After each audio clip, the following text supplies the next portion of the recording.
তবে মেনে চলতে হবে। ইমানদার হতে গেলে 6টা বিষয়ে ইমানদার হতে হবে।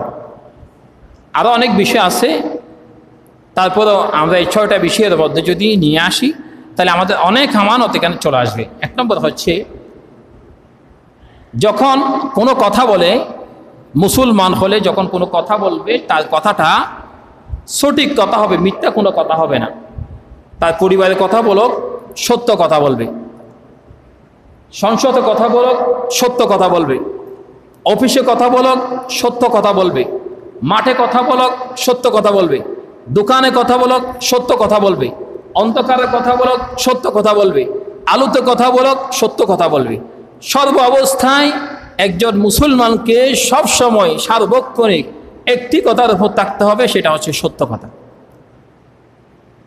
আল্লাহ রাসূল সাল্লাল্লাহু আলাইহি ওয়াসাল্লামের চরিত্র এমন ছিল, যখন নবীজি যখন নবুয়তে যখন চলে আসলেন, আম্মাজান খাদিজা রাদিয়াল্লাহু তাআলা আনহাকে যখন দাওয়াত দিলেন, প্রথমে দাওয়াত দিলেন নিজের স্ত্রীকে, তখন সাথে সাথে আম্মাজান খাদিজা রাদিয়াল্লাহু তাআলা আনহা কোনো চিন্তা না করে নবীজির এই কোরআনুল কারীমের প্রথম যে ওকে নাযিল হলেন সেটাকে স্বীকৃতি জ্ঞাপন করলেন। প্রথম এটা স্বীকৃতি দিয়ে ফেললেন। মানুষ বুঝতে হলে একজন মানুষকে তার ড্রাইভার চিনে আমার মালিকটা ভালো কিনা, একজন মালিক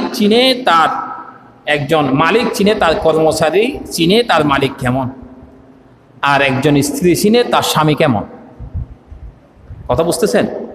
একজন স্ত্রী জানবেন যে আপনার চরিত্র কেমন, একজন ড্রাইভার চিনবেন যে তার মালিক কেমন, একজন মালিক চিনবেন, একজন কর্মচারী চিনবেন তার মালিক কেমন। অফিসের যিনি কর্মচারী থাকবেন, অফিসের কর্মকর্তার আদর্শ কেমন তিনি জানবেন। এই জন্য নবীজির প্রথম দাওয়াত বাড়িতে দিলেন।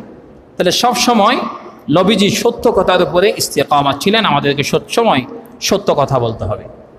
2 নম্বর, মুসলমান হতে গেলে মানুষের লেনদেন সমস্ত কিছু তাকে এটা ওয়াদা করলে ওয়াদা এটা যথাযথভাবে পালন করতে হবে। আমরা সকালে বললাম একটা, সন্ধ্যার দিকে বললাম একটা। মুসলমানের ওয়াদা এমন নয়, এবছর নির্বাচনের আগে একটা বললাম, ভোট যখন হয়ে গেল তখন আরেকটা বললাম, এরকম নয়। মুসলমান হতে গেলে ইমান যখন এনেছি, ওই ইমানের হুকুম হচ্ছে সব সময় সার্বক্ষণিক, প্রতিটি ঘন্টা, প্রতিটি মিনিট, প্রতিটি সপ্তাহ, প্রতিটি মাস, প্রতিটি বছর, হায়াত যতক্ষণ থাকবে ততক্ষণ পর্যন্ত ওয়াদা কখনো মুসলমান ভঙ্গ করবে না, খেলাফ করবে না। কারণ মুসলমান যদি ওয়াদা খেলাফ করে তাহলে অন্য ধর্মের মধ্যে যারা আছে তারা মনে করবে আর মুসলমান তো ওয়াদা খেলাফ করে, এটা কমপ্লিট, এটা পরিপূর্ণ ইসলাম হলো কীভাবে।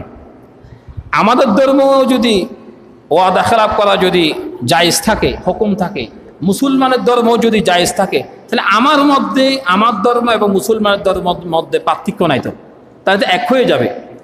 এই জন্য মুসলমানকে যে কোনো বিষয়ে, যে কোনো জায়গায়, যে কোনো স্থানে ওয়াদা করলে ওয়াদা পূরণ করতে হবে। কথা দিয়েছি, ওয়াদা রক্ষা করতে না পারলে সেখানে গিয়ে বলতে হবে, ভাই আমি তো আগামীকালকে আপনাকে টাকা দেওয়ার কথা ছিল, দিতে পারি নাই, আপনি আমাকে 2টা দিন সময় দেন, এরকম বলে আসতে হবে। অনেকে আছে মোবাইল বন্ধ করে দেয়, খুঁজে পাই না, তারপরে কথা দিলে কথা এটা মানুষ এটাকে লাভ পাওয়া যায় না, খুঁজে পাওয়া যায় না। জমিন বন্ধক দিলে 1 বছর পরে শোধাবে বললে এটা পাওয়া যায় না।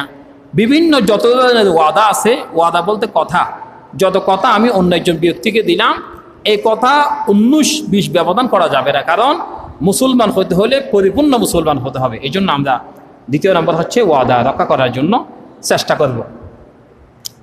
3 নম্বর হচ্ছে, কোনো আমানত যখন রাখা হয়, মুসলমান হোক অমুসলমান হোক, আমার পাশে হিন্দু থাকলে, হিন্দু যদি আমার বাড়িতে যদি আমানত দেয়, এটাও রক্ষা করতে হবে।